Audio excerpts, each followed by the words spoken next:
घर नहीं मिलता अगर दर ही सही, घर नहीं मिलता अगर दर ही सही, हम तो लेटेंगे यहीं पर ही सही। एक बड़ी मशहूर कहावत है कि जगह हो या ना हो हमें तो लेटना है।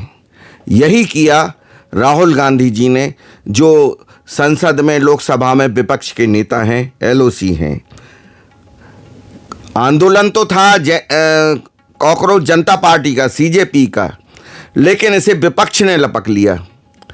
और आंदोलन एक्चुअल अगर देखा जाए तो ये उनका भी नहीं था, कॉकरोच जनता पार्टी का भी नहीं था।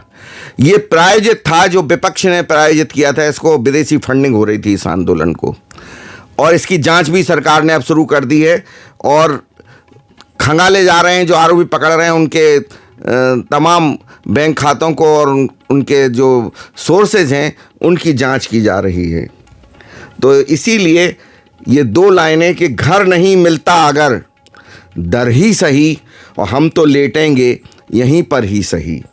प्रधानमंत्री आवास की चौखट पर उनके घर के ठीक सामने राहुल गांधी जी लेट गए।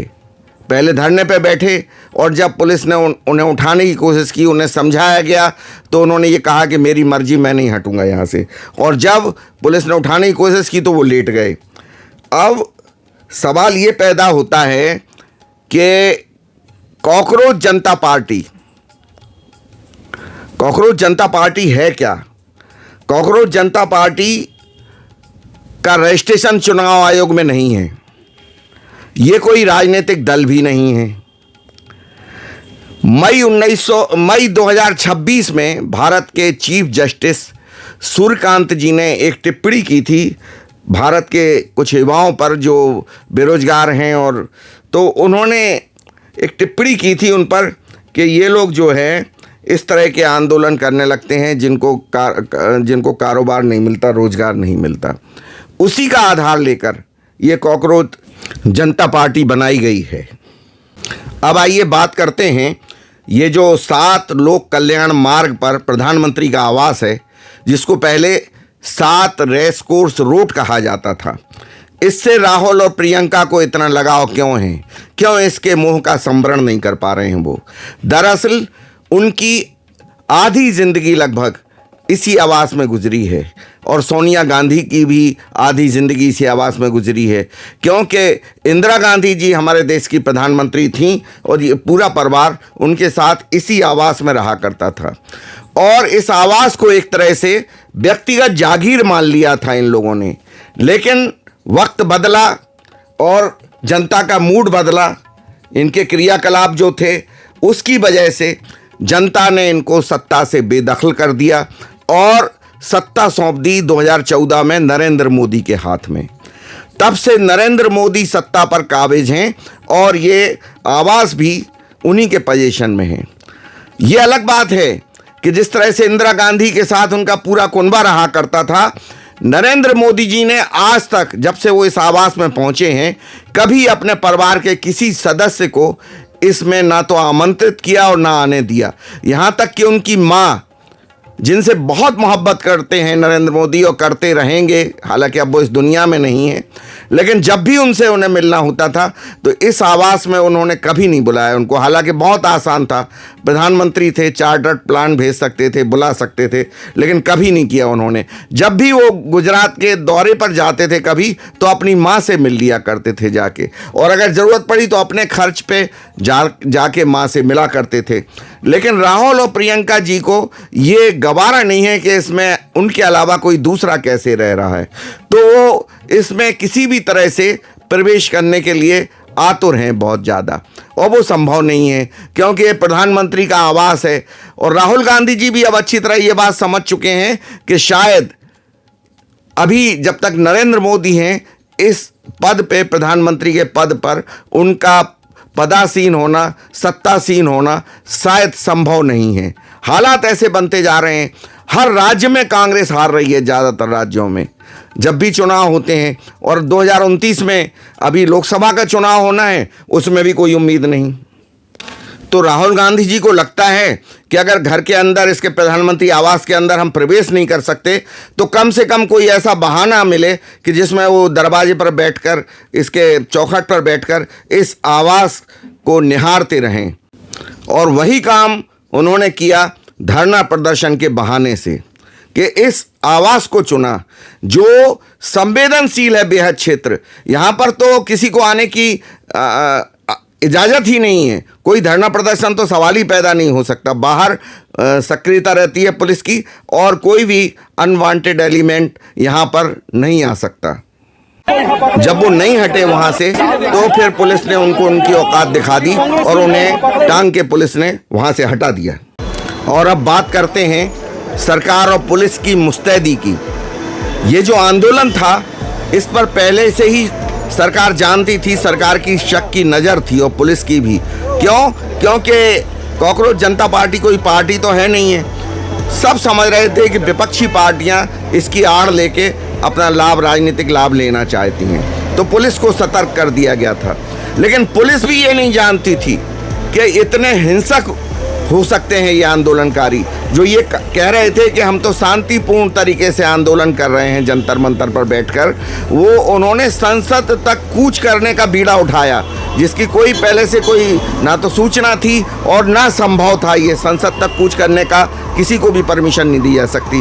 तो ये काम इन्होंने किया। और जब पुलिस ने, जो सतर्क थी पहले से ही, उनको इन लोगों ने मारा, पीटा, पत्थर फेंके उनके ऊपर बड़े बड़े। और ये लुटियंस जोन जो है जंतर मंतर से लेके वहाँ तक इतनी सफाई रहती है कि सड़क पे आपको एक पत्थर नज़र नहीं आएगा। अब सवाल ये पैदा होता है कि ये पत्थर आए कहाँ से। इसका मतलब बिल्कुल क्लियर है कि ये लोग अपने साथ पत्थर ले लेके आए थे, वहाँ पे पहुँचे थे। और जैसे ही इनको मौका मिला और इन्होंने पुलिस से टकराव का बीड़ा उठाया और पुलिस संसद तक इन्हें जाने नहीं देना चाहती थी, तो पुलिस ने लाठीचार्ज शुरू किया और आंसू गैस के गोले छोड़े।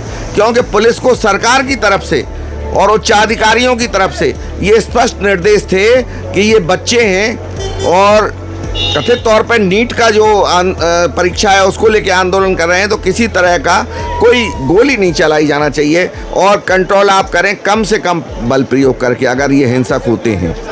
अगर शब्द का इस्तेमाल किया गया था क्योंकि ऐसा लग रहा था कि ऐसा हो सकता है, तो यही पुलिस ने किया। पहले आंसू गैस के गोले छोड़े और उसके बाद में फिर जाके वहां पर लाठीचार्ज किया गया। अब देखिए विपक्ष कितना सक्रिय था इस आंदोलन का राजनीतिक लाभ लेने के लिए, कि डिम्पल यादव, जिनको कभी इस रूप में नहीं देखा गया, वो भी इस आंदोलन में उनका रौद्र रूप नजर आया और उन्होंने वहां पर पहुंचकर पुलिस से भी टकराव लिया और आंदोलनकारियों को झूठी सहानुभूति देकर उनके आंदोलन को भड़काने का काम किया। ये डिम्पल यादव की तस्वीरें आप देख रहे हैं, जिनमें वो बैनर पोस्टर लेके और अपने साथियों के साथ, समाजवादी पार्टी के लोगों के साथ नजर आ रही हैं। तो इस तरह से जब इनको साथ मिला इस तरह के नेताओं का, तो ये हिंसक हो गए और इन्होंने पुलिस पर, आप देख रहे हैं तस्वीरों में, किस तरह से पत्थर फेंके। किसी का सर तोड़ा, किसी का हाथ तोड़ दिया, किसी का पैर तोड़ दिया और किसी को घेर के बहुत बुरी तरह से पीटा इन लोगों ने इकट्ठे होके। एक अकेला पुलिस वाला फंस गया इनके चंगुल में, वो जो हेड कांस्टेबल था उसको इन्होंने बहुत मारा। और इसी तरह देखिए चेहरा बिगाड़ दिया, इतना मारा कि चेहरा बिगड़ गया पत्थरों से। लात घूंसों से भी मारा इन्होंने, जहाँ पे अकेला फंस गया कोई पुलिस वाला या पुलिसकर्मी।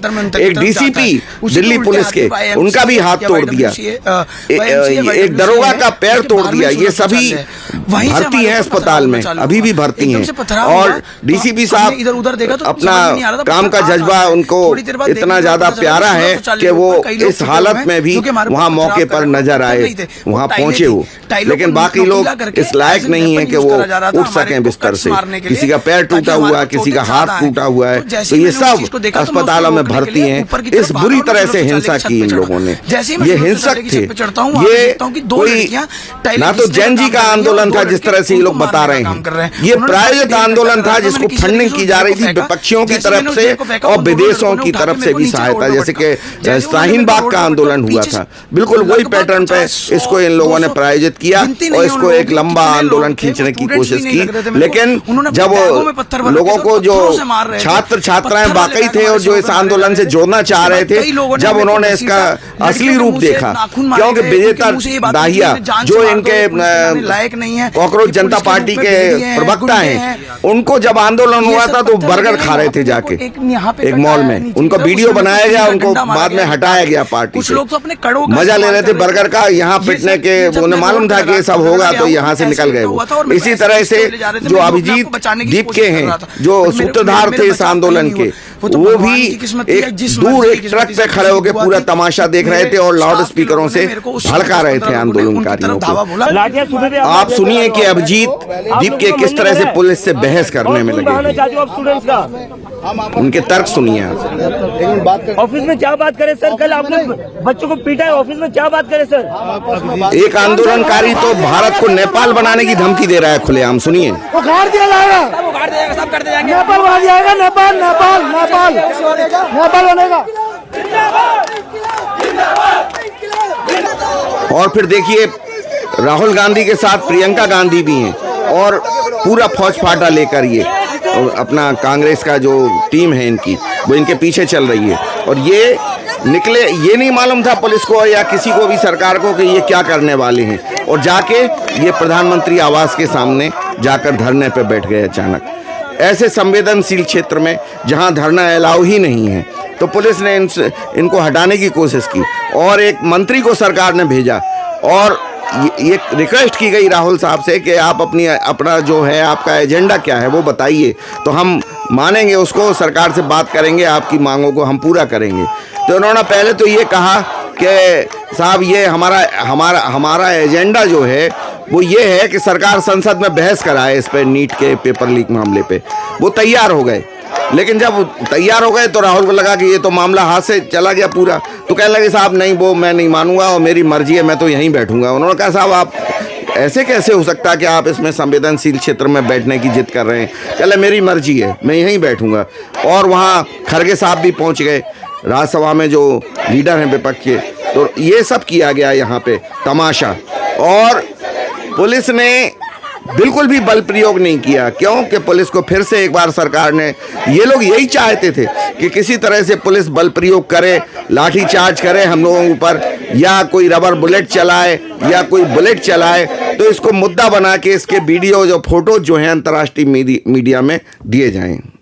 और अब आप जरा इस वीडियो को देखिए जिसमें जिन राहुल गांधी की अगुवाई में कांग्रेस लगभग 100 चुनाव हार चुकी है, विधानसभाओं के और तमाम दूसरे चुनावों में हार मिल चुकी है कांग्रेस को। और कांग्रेस के अंदरूनी तौर पर भी कांग्रेस में ये प्रियंका गांधी को लाने की जो मांग है वो इसीलिए हो रही है कि राहुल गांधी नेतृत्व उनका संभाल नहीं पा रहे हैं वो। तो उनके बारे में जो चापलूस हैं कांग्रेस में, उनकी कमी नहीं है। तो किशोरी लाल शर्मा जब अमेठी से चुनाव जीते और वहाँ पे वो पहुँचे उनसे मिलने के लिए, राहुल गांधी से और प्रियंका और उनके माँ सोनिया गांधी से मिलने के लिए अपनी पत्नी के साथ पहुँचे थे, और वहाँ पर उनकी पत्नी ने सोनिया गांधी से कहा कि आपके बेटे ने, राहुल ने ऐसी रणनीति तैयार की कि विपक्षी पार्टी और ख़ासतौर से बीजेपी धरी की धरी रह गई उनकी सारी, और हम लोग जीत गए। तो उन्होंने कहा कि शेर बच्चा पैदा किया है आपने, सोनिया गांधी से कहा। तो सोनिया गांधी भी बोली कि हाँ मैं क्यों इसलिए किया है क्योंकि मैं शेर नहीं हूं। सुनिएगा। बहुत अच्छा लगा मेरे को, आपने शेर बच्चा पैदा किया है। क्योंकि मैं शेर नहीं हूँ।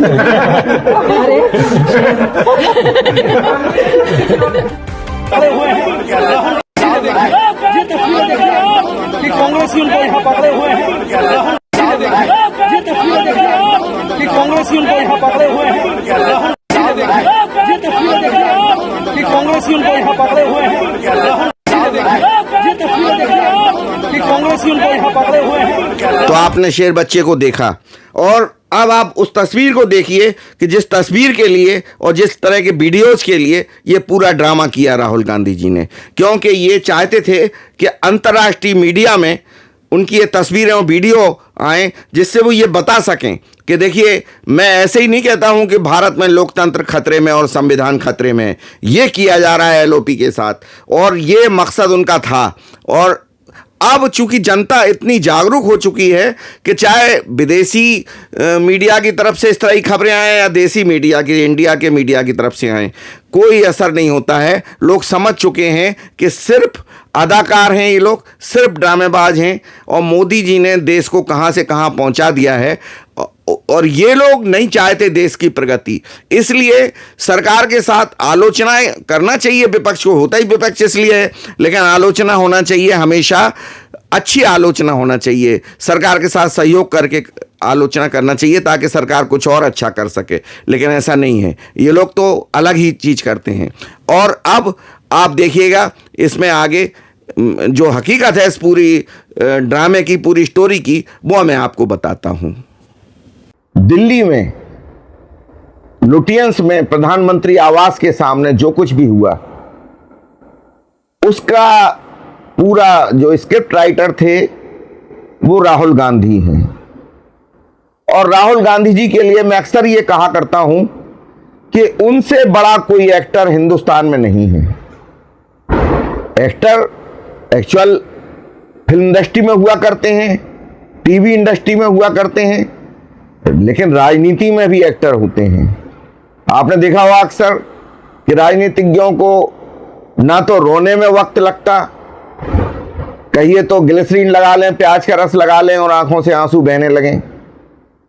जब कभी कोई गमज़दा इस तरह का माहौल होता है तो वहाँ ये अक्सर एक्टिंग राजनीतिज्ञ करते हैं। तो हमदर्दी दिखाने लगे, गला रुंध जाए। तो ये तमाम ड्रामे गिरगिट की तरह रंग बदलने के जो ड्रामे हैं वो राजनीतिज्ञ फिल्म कलाकारों से ज़्यादा बेहतर कर लेते हैं, अच्छे तरीके से कर लेते हैं। और राहुल गांधी उन सियासतदानों के जो अभिनय में भी पारंगत हैं, उनके एक तरह से बॉस हैं, उनसे कोई पार नहीं पा सकता। और ये बिल्कुल सही है कि जब जब उन्होंने ड्रामा किया तो उनके ड्रामे की जो पोल है वो ज़्यादा वक्त नहीं लगा उसको खुलने में। और आज जो कुछ भी उन्होंने किया दिल्ली में प्रधानमंत्री आवास के सामने, जो ड्रामा उन्होंने किया और उनकी बहन ने, प्रियंका गांधी ने, तो उसकी पटकथा भी राहुल गांधी की लिखी हुई थी। और वो चाहते क्या थे?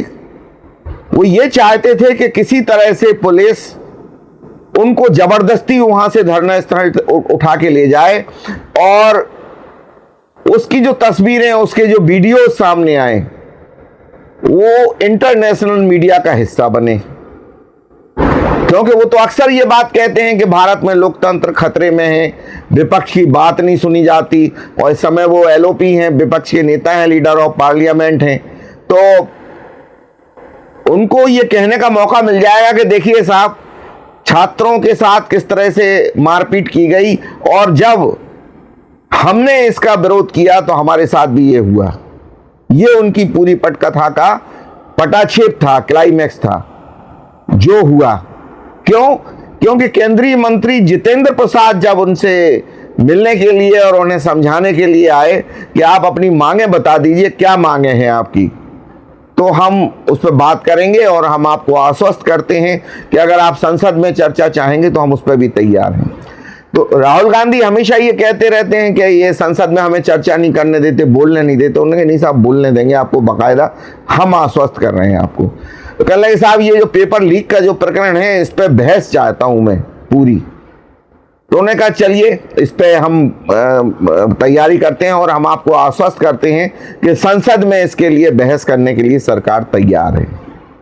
और थोड़ी ही देर के बाद जब उन्होंने देखा कि ये तो जितेंद्र प्रसाद तो एकदम बड़ी आसानी से मान गए हमारी बात को, तो फिर वो इस पे आ गए, कह रहे नहीं साहब, मैं तो प्रोटेस्ट करूंगा और मैं तो यहीं बैठूंगा, यहीं लेटूंगा।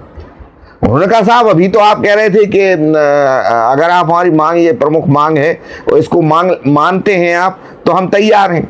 अच्छा, उससे मांग से जुड़ी उनकी एक मांग और भी थी कि जो शिक्षा मंत्री हैं केंद्र सरकार के, धर्मेंद्र प्रधान जी, तो उनका इस्तीफा वो चाहते हैं और विपक्ष भी यही बात कर रहा है। तो उन्होंने कहा ठीक है, बहस के बाद अगर ये साबित होता है कि धर्मेंद्र प्रधान इसके लिए दोषी हैं। तो प्रधानमंत्री जी तो पहले ही कह चुके हैं इस बात को कि जो भी दोषी है हम उसे बख्शेंगे नहीं और उसके खिलाफ कड़ी से कड़ी कार्रवाई करेंगे। तो हम वो भी करेंगे, हम इस्तीफा भी उनका लेंगे। उन्होंने देखा कि ये तो बड़ी आसानी से हमारी बात को मान लिया है, तो कहने लगे नहीं साहब। अब उनसे जब पूछा कि साहब ये क्या बात हुई, अभी तो आपने ये कहा था कि हम तैयार हैं अगर विपक्ष के लिए तो हम हट जाएंगे यहाँ से। अरे कह ले मेरी मर्जी, मैं तो यहीं बैठूंगा, यहीं लेटूंगा।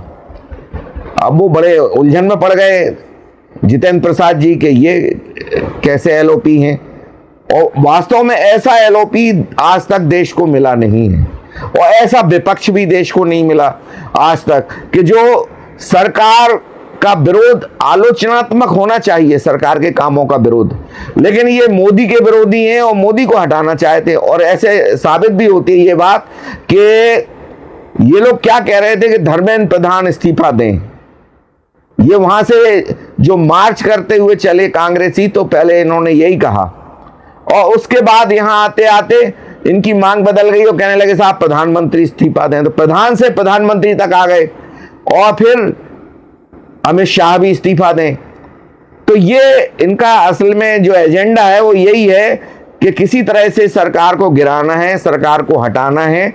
और कई बार ये बात कह चुके हैं कि जैन जी जो है वो ये काम करेगी, लेकिन जैन जी हिंदुस्तान की इसके लिए तैयार नहीं है। तो ये फर्जी जैन जी जो है इन्होंने क्रिएट किए और ये बात साबित हो चुकी है कि कल जो कुछ भी हुआ सोमवार को जंतर मंतर पर और फिर उसके बाद जिस तरह से मार्च किया गया संसद की तरफ, आंदोलनकारी जो छात्र थे उनके द्वारा या जो भी लोग थे वहां पे, तो उग्र नहीं होना चाहिए था क्योंकि शांतिपूर्ण प्रदर्शन उसको वो कह रहे थे, लेकिन उनके एजेंडा में था कि हम उग्रता करेंगे।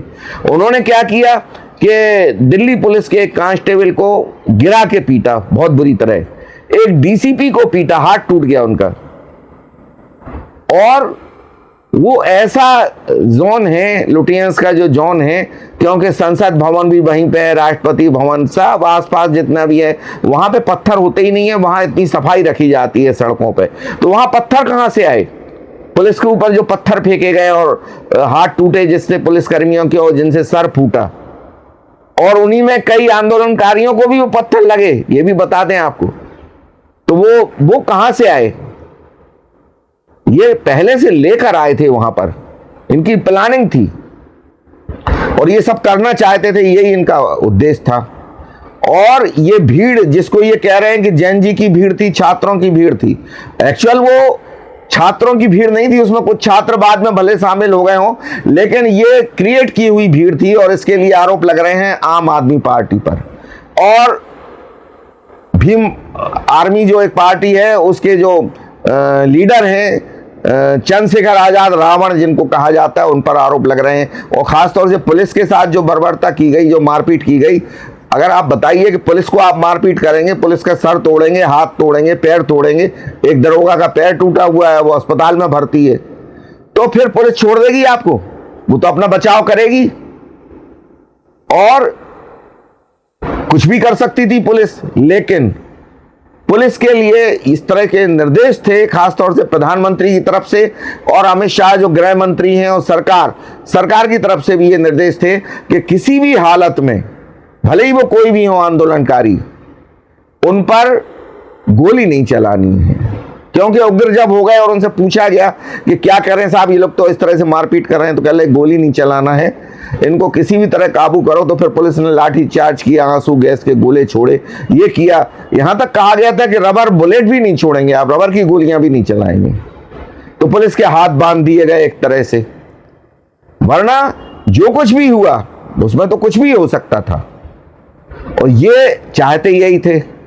ये जो आंदोलन था उसका मकसद ये था कि किसी भी तरह से अगर पुलिस फायर कर देती है और एक भी किसी को अगर गोली लगती है, तो ये कहेंगे साहब देखिए हिंदुस्तान की सरकार और हिंदुस्तान की पुलिस वो सरकार और वो पुलिस है कि जो अपने ही देश के नागरिकों पर, शांतिपूर्ण प्रदर्शन करने वालों पर गोली चला रही है। अब शांतिपूर्ण प्रदर्शन वो हरगिज नहीं था, उसके बावजूद वो कहते ही यही। तो अब आप बताइए कि हर तरह से सरकार को घेरने की बात थी। और जो अभी हमने ये शेर पढ़ा है 2 लाइन कि घर नहीं मिलता तो ये दर ही सही और हम तो लेटेंगे यहीं पर ही सही। एक्चुअल है क्या कि राहुल गांधी का पूरा बचपन उसी मकान में बीता है जिस मकान के सामने प्रधानमंत्री की आवास की जो इमारत है, जो 7 रेसकोर्स रोड कहलाती थी पहले, अब उसका नाम बदल कर दिया गया 7 लोक कल्याण मार्ग। उस घर में उनका पूरा बचपन बीता है। आधी बचपन क्या, आधी जिंदगी उनकी वहां गुजरी है। उनकी दादी इंदिरा गांधी वहां प्रधानमंत्री रहीं, फिर मनमोहन सिंह जी प्रधानमंत्री रहे, तब भी वो एक तरह से डमी प्रधानमंत्री उनको कहा जाता था। राहुल जी की जो माँ है सोनिया गांधी, असली तो उन्हीं को माना जाता था प्रधानमंत्री, क्योंकि उन्होंने एक पद भी क्रिएट किया था जो नियम विरुद्ध था, कानून विरुद्ध था, और वो उस पर हावी थी प्रधानमंत्री के ऊपर, पूरी सरकार के ऊपर। तो वहां घुसना चाहते हैं राहुल गांधी किसी भी तरह, और उनका एक ख्वाब है कि किसी भी तरह प्रधानमंत्री बनना है, हमें सरकार को गिराना। प्रधानमंत्री तब बनेंगे जब मोदी की सरकार गिरेगी और मोदी हटेंगे। तो इसीलिए उन्होंने नारेबाजी शुरू की कि मोदी, नरेंद्र मोदी हाय हाय, ये वहां नारे लग रहे थे, नरेंद्र मोदी हाय हाय, नरेंद्र मोदी इस्तीफा दो, अमित शाह इस्तीफा दो, धर्मेंद्र प्रधान इस्तीफा दो।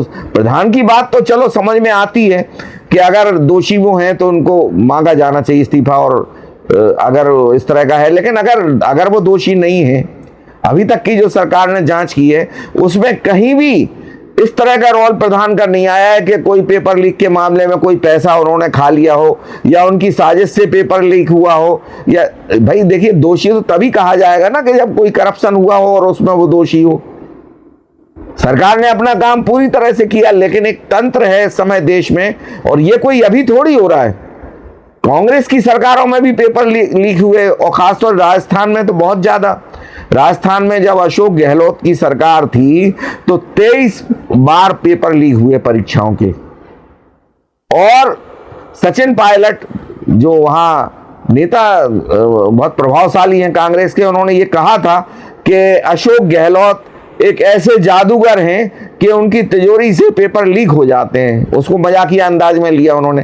तब क्यों नहीं गए राहुल गांधी वहां पे? 23 बार पेपर लीक हुए, आज इतना ड्रामा क्यों कर रहे हैं?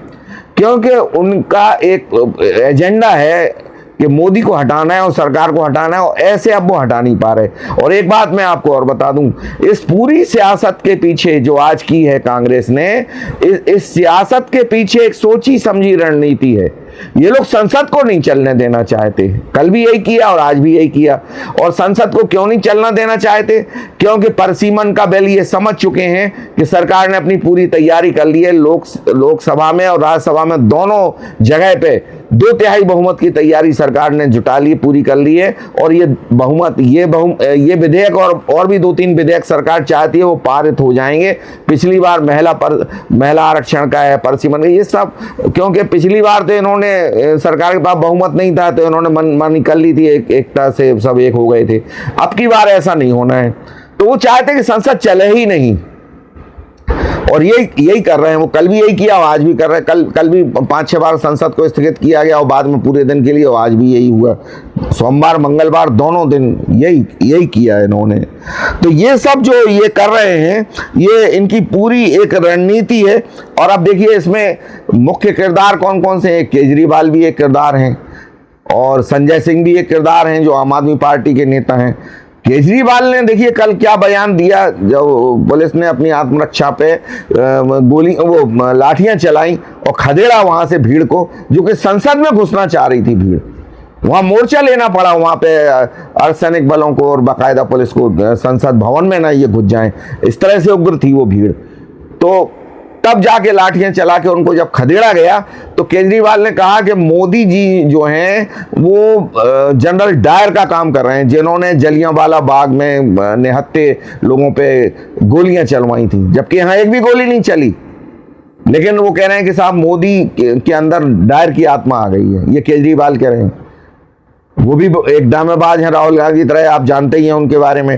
पहले उनका खांसी का एक ड्रामा चला करता था, और उसके बाद में फिर उन्होंने तमाम तरह के ड्रामे शुरू किए, रोने का, आंसू बहाने का, ये भी ड्रामे उन्हें आते हैं।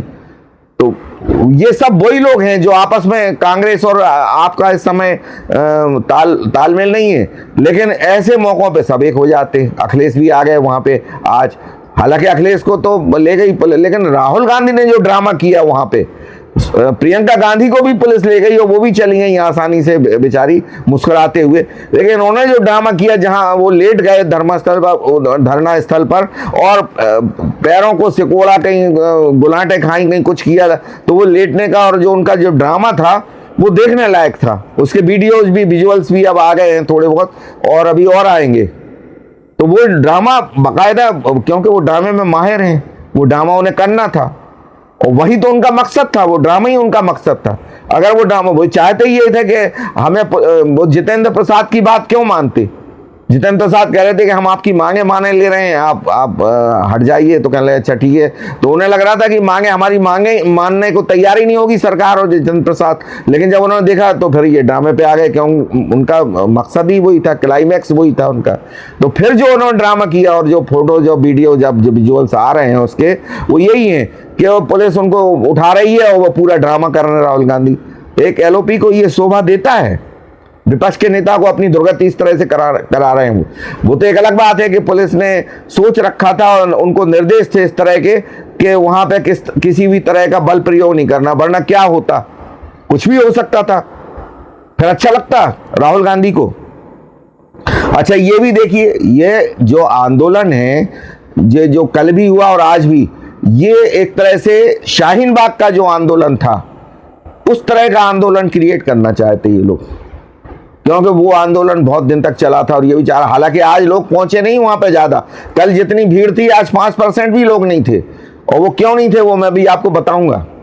तो ये इनका मकसद जब फेल होते, इन्हें देखा कि यार ये तो आज भीड़ बहुत कम है, तब राहुल गांधी ने ये पूरी पटकथा लिखी। क्योंकि कल इनसे जब पूछा गया था कि ये जो कुछ भी हो रहा है इस पर आपकी प्रतिक्रिया, तो इन्होंने नो कमेंट कह के और चुप्पी साध ली थी, कोई कमेंट नहीं दिया था उस पर। आज ये वहाँ पे खुद ही पहुँच गए।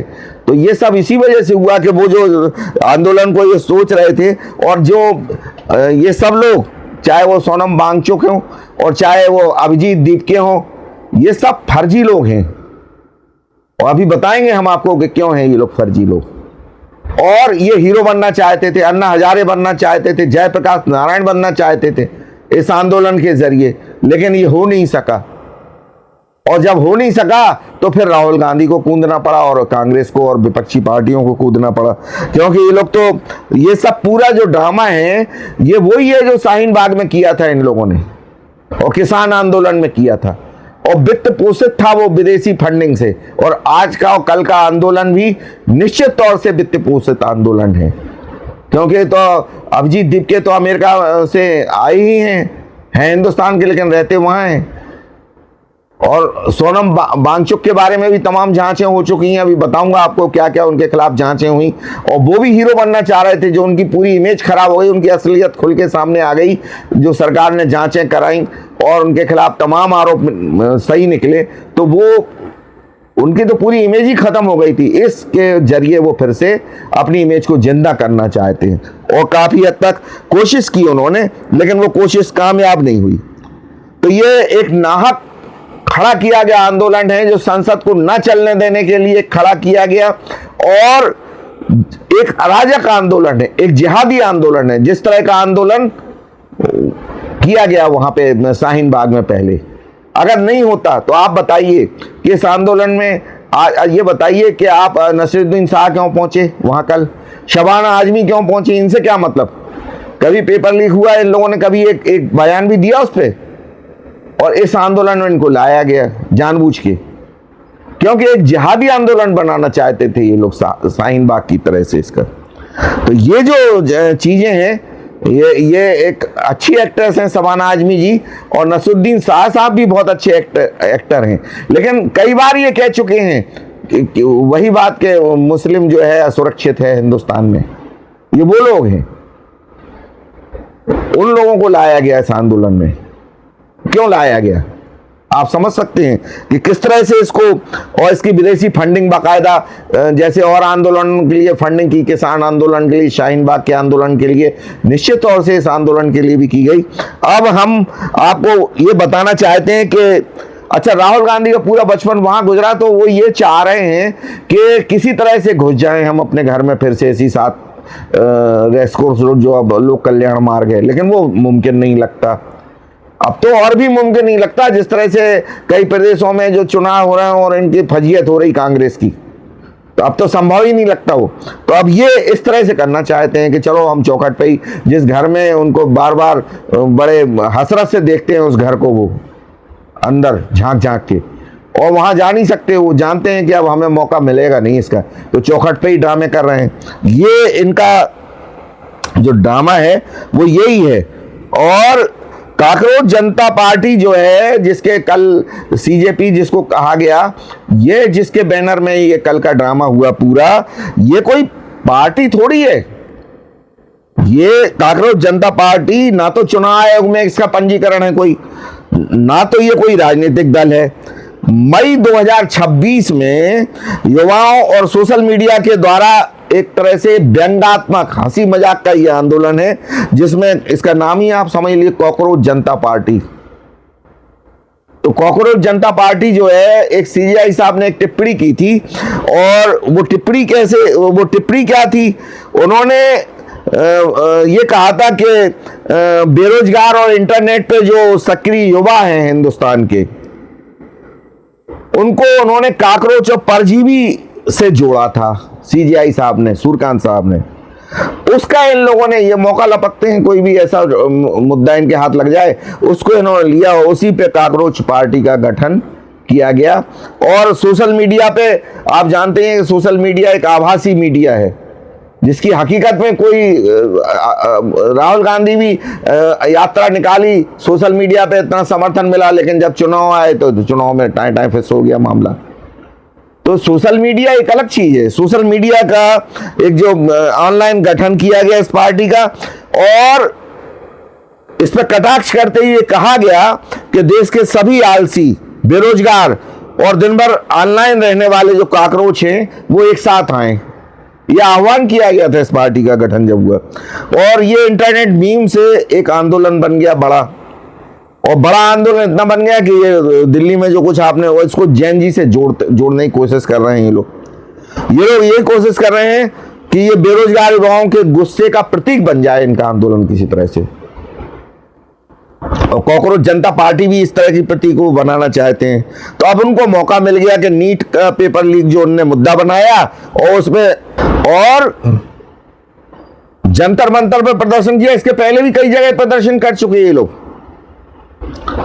और सोनम वांगचुक का इनको समर्थन मिल गया, क्योंकि वो तो इमेज खत्म हो गई थी उनकी जांच के बाद, तो उनको बड़ा अच्छा मौका मिल गया ये। और लद्दाख के वो अपने आप को शिक्षा सुधारक कहते हैं और मानवाधिकार कार्यकर्ता कहते हैं, तो वो मानद काकरोच कहते हुए युवाओं को इस तरह के लोगों का समर्थन उनको लगा कि इससे मिलेगा। तो और सीजेपी की जो मांगे हैं वो भी सब हंसी मजाक की मांगे हैं, यानी जो उनका जो गठन हुआ था वो सब इस तरह से ही हुआ था, पूरा पार्टी हंसी मजाक की पार्टी बनाई गई थी। लेकिन इस तरह के जैसे अन्ना हजारे का आंदोलन हुआ था, तो अन्ना हजारे का आंदोलन एक जन आंदोलन था, उसमें जनता जुड़ी हुई थी, और 20-22 दिन वो आंदोलन चला था और बाकायदा चलता रहा, भीड़ बिल्कुल कम नहीं हुई। और ये आंदोलन एक फर्जी आंदोलन, जिसमें कल किसी तरह से भीड़ जुटाई गई, चंद्रशेखर आजाद रावण पे आरोप हैं, आप पे आरोप हैं, और पार्टियों पे आरोप हैं विपक्ष के, ये लोग लोगों को लेके आए वहां पे, और बाकायदा एक प्लानिंग के तहत लेके आए कि उपद्रव करना है, उधम करना है, हंगामा करना है। और उसके बाद आज दूसरे दिन पता पड़ा कि उसमें 5-10% लोग पहुंचे कल की तुलना में। तो अब ये सब हम आपको बताते हैं, काकरोच जनता पार्टी का ये जो गठन है, ये अभिजीत दीप के नाम का एक शख्स है, उसने किया। ये कोई राजनेता नहीं है अभिजीत दीप के, न सियासतदान है, ना कोई इससे मतलब है रणनीति से, इसका राजनीति से। और इनकी पार्टी जो है वो पंजीकृत भी नहीं है चुनाव आयोग में कि ये चुनाव लड़ सकें, अभी तक तो नहीं है, आगे लेकिन प्लानिंग है उनकी, तभी तो ये सब कर रहे हैं वो। तो ये अपने आप को एक सामाजिक और राजनीतिक कार्यकर्ता कहता है। और 30 वर्ष करीब इसकी उम्र है अभिजीत दीपके की। और महाराष्ट्र के छत्रपति संभाजी नगर, जिसको पहले औरंगाबाद कहा गया था, वो उस नाम से जाना जाता था, उसके ये रहने वाले हैं, औरंगाबाद के, जहाँ से औरंगजेब की जो कल्चर है और वहाँ से जिहादी संस्कृति पनपती है, उसी जगह से आते हैं ये। और पत्रकारिता और मीडिया शिक्षा में इन्होंने तालीम ली है अपनी। पुणे के एक संस्थान से इन्होंने स्नातक किया और इसके बाद उच्च शिक्षा के लिए ये अमेरिका चले गए, जहां उन्होंने बॉस्टन यूनिवर्सिटी से पब्लिक रिलेशंस और डिजिटल कम्युनिकेशन में मास्टर्स की डिग्री हासिल की। ये हैं अभिजीत दीपके। और चर्चा में कैसे आए? चर्चा में आए सीजेपी का, जब इन्होंने एक गठन कर दिया तो ये चर्चा में आ गए। और आम आदमी पार्टी की सोशल मीडिया और डिजिटल मीडिया बैंक से बतौर वॉलंटियर जुड़े हैं। ये भी बता दें आपको, ये प्रमाणित तथ्य है।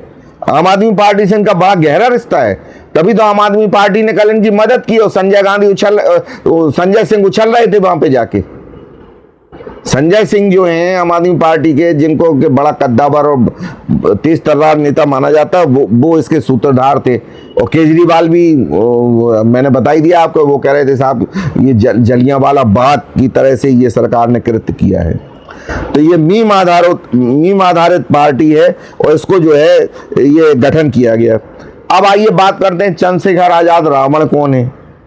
ये अपने आप को एक दलित अधिकार कार्यकर्ता कहते हैं, राजनेता कहते हैं। और 18वीं लोकसभा यानी 2024 वर्तमान में जो है उत्तर प्रदेश की नगीना लोकसभा जो सीट है उससे ये सांसद हैं। और भीम आर्मी के सह संस्थापक हैं ये। और आजाद समाज पार्टी कांसीराम के राष्ट्रीय अध्यक्ष भी हैं ये। अब इनको अपना भविष्य इस तरह के आंदोलनों से क्यों उज्ज्वल दिखाई दे रहा है, इनको अपना फ्यूचर उसमें क्यों देख रहे हैं? एक्चुअल क्या है कि बहुजन समाज पार्टी और उनकी जो नेता मायावती हैं वो पिछले कुछ समय से ठंडी पड़ी हुई हैं। कोई उनकी तरफ से ना तो वो जनता में जाती हैं ज़्यादा, केवल कभी कभी राजनीतिक बयान जारी कर देती हैं। उससे क्या होता? तो जो बीएसपी का जो प्रभाव था, बहुजन समाज जो सत्ता में भी रही, वो मायावती मुख्यमंत्री रही, तो उनका जो प्रभाव था वो अब बहुत कम हो गया है। और इनको लगता है क्योंकि पीडीए जो करते रहते ना अखिलेश यादव, तो वो पीडीए में अल्पसंख्यकों को भी लेते हैं और दलितों को भी लेते हैं और पिछड़ों को भी लेते हैं और मुस्लिम्स को भी लेते हैं। तो ये उसमें अपना अवसर ढूंढ रहे हैं कि ये जो दलित हैं, ये मायावती का जो पूरा वोट है इनको मिल जाए।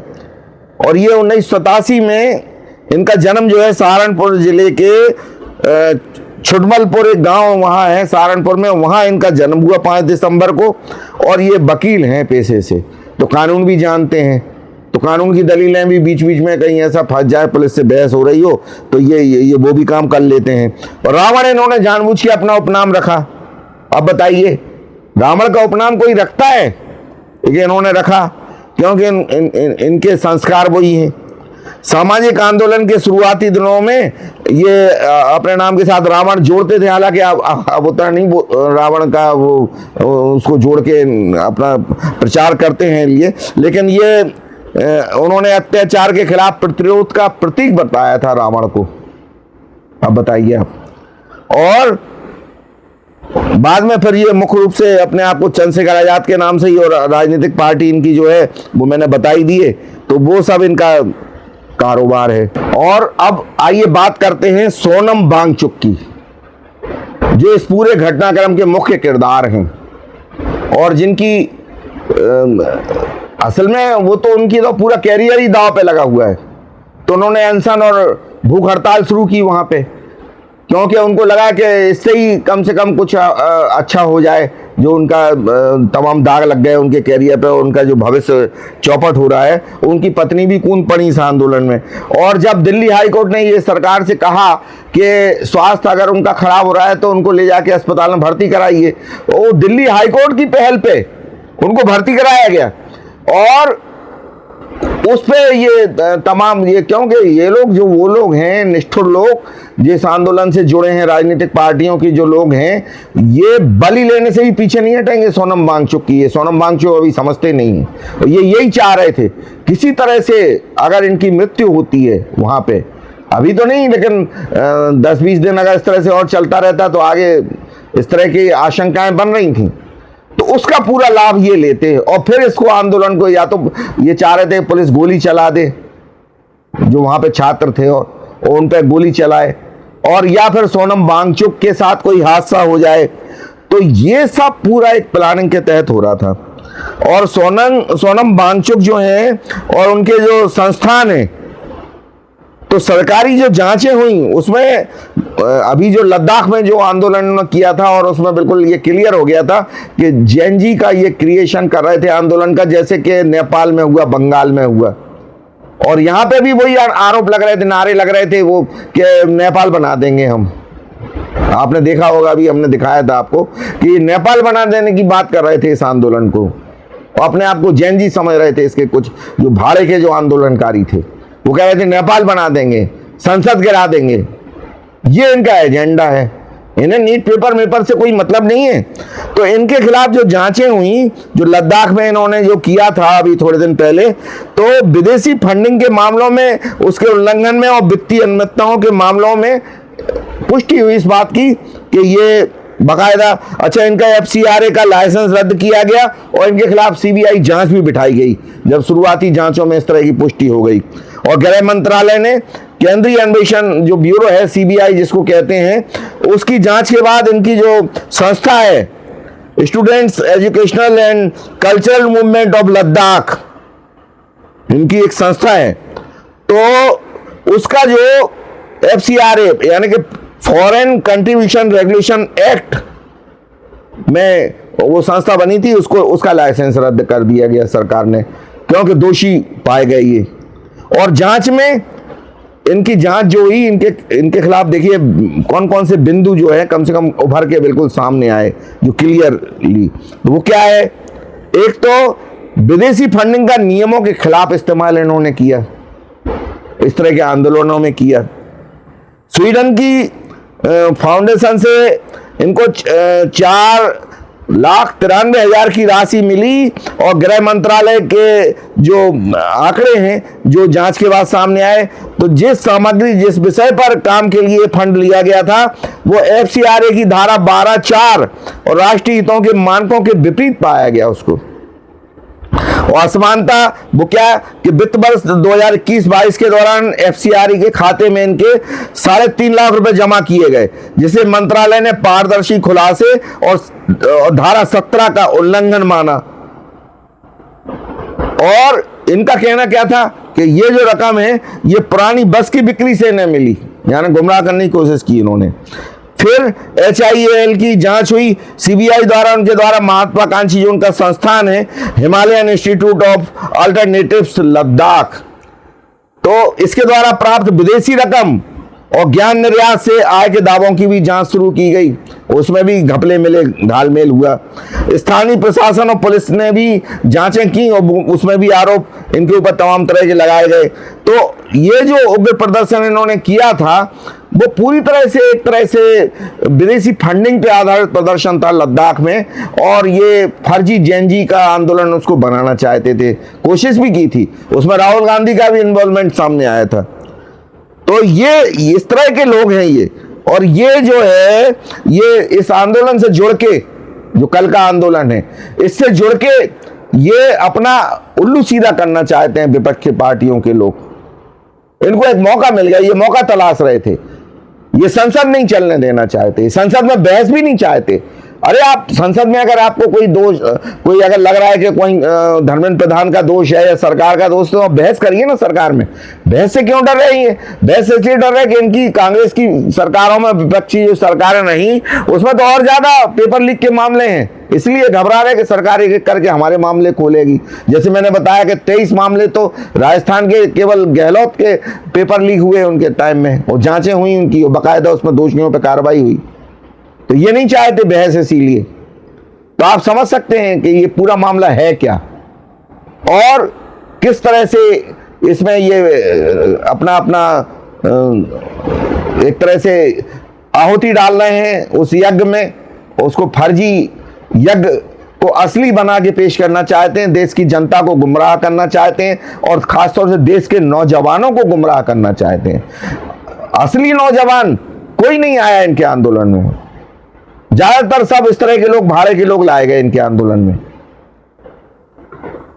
कुछ देखिए, कहीं जब भीड़ इकट्ठी होती है तो कुछ असल लोग आ जाते हैं उसमें, ये मैं नहीं कह रहा हूं, लेकिन बहुत कम संख्या उनकी, ना के बराबर। तो भाड़े के लोग लाए गए इनके आंदोलन के लिए और जुटाए गए, और इस तरह के लोग जुटाए गए कि पत्थर लेके आए वो लोग। जिस लुटियंस के क्षेत्र में पत्थर होते ही नहीं है, मिलते ही नहीं है, सड़कों पे कहीं दिखेगा नहीं आपको, वहां पत्थर पुलिस पे फेंके गए। तो आप समझ सकते हैं कि ले के आए ये लोग। इस तरह के लोग हैं ये। उनका रहनुमाई आज राहुल गांधी और प्रियंका गांधी करने चले थे, क्योंकि प्रधानमंत्री का पद तो इन लोगों को चाहिए ना, उसका फायदा उठाना ये लोग चाहते हैं। अखिलेश ने भी बहती गंगा में हाथ धोने की कोशिश की, और चंद्रशेखर आजाद रावण भी वही काम कर रहे हैं। सोनम वांगचुक को लगा कि इससे हमारे सारे दाग धुल जाएंगे, जैसे गंगा नहाने से धुलते, तो वो भी आ गए इस आंदोलन में। उनकी पत्नी भी आ गई। तो आप समझ सकते हैं किस तरह का आंदोलन ये लोग कर रहे हैं, और देश को किस दिशा में ले जाना चाहते हैं ये लोग, देश के नौजवानों को गुमराह करके। तो दोस्तों, ये विचार करने की जरूरत है। और आपको ये जो हमने जो चीजें बताई हैं, जो तथ्य बताए हैं, अगर किसी भी तरह की टिप्पणी आपको ये अच्छा लगा, खराब लगा, जो भी है, तो आप जरूर करिए कमेंट बॉक्स में। और हम फिर किसी अगले टॉपिक पे एक आध दिन में आपसे मिलते हैं फिर से, और फिर बात करेंगे आपसे। तब तक के लिए नमस्कार।